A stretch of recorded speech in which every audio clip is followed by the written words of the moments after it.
ये विनाश लाएगी। लोग घबराए, लेकिन तभी वहाँ आया एक नकाबपोश युवक।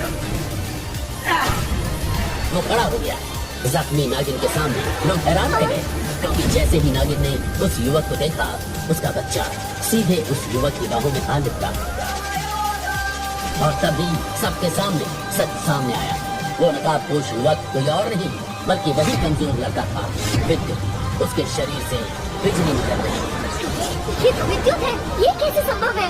ये लड़का तो सबसे कमजोर था, अब इतना शक्तिशाली कैसे? लोग सदमे में थे। विद्युत अब वो बन चुका था जिसकी कोई उम्मीद भी नहीं थी। लेकिन खतरा अभी टला नहीं था। जैसे ही लोग सदमे से बाहर आ ही रहे थे, अचानक पूरा आकाश काला पड़ गया। हवा में अंधकार फैल गया और उस अंधेरे के बीच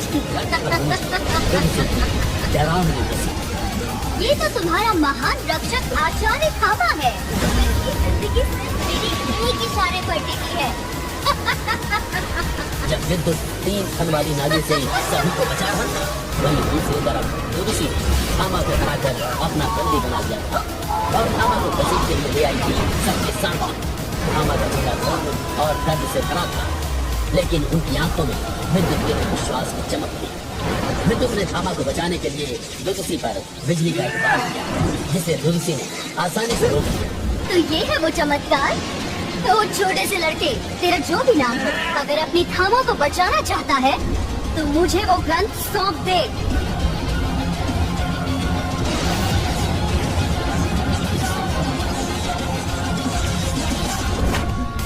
ऐसा बोलते ही जैसे दुदुसी विद्युत की ओर बढ़ी, उसकी नजर विद्युत से लिपटे उस 3 फन वाले नागिन के बच्चे पर गई और अचानक उसकी आंखों में गुस्सा उतर आया।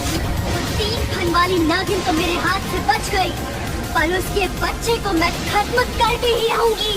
और दुदुसी ने एक जोर का वार किया विद्युत पर, जिससे वो नाग का बच्चा विद्युत से दूर जाकर गिर गया। दुदुसी ने बिजली की रफ्तार से उड़ते हुए बच्चे को खत्म करने के लिए अपनी शक्ति का प्रयोग किया, पर तभी वहाँ कुछ ऐसा हुआ जो कोई समझ नहीं पा रहा था। जैसे जैसे उस बच्चे को दर्द हो रहा था, वहीं दूसरी तरफ विद्युत भी दर्द से तड़प रहा था, जैसे मानो विद्युत और उस नागिन के बच्चे की आत्मा का जोड़ हो गया।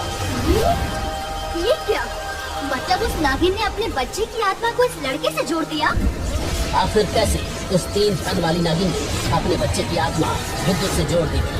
क्या रिश्ता हो गया था विद्युत और उस नाग के बच्चे का?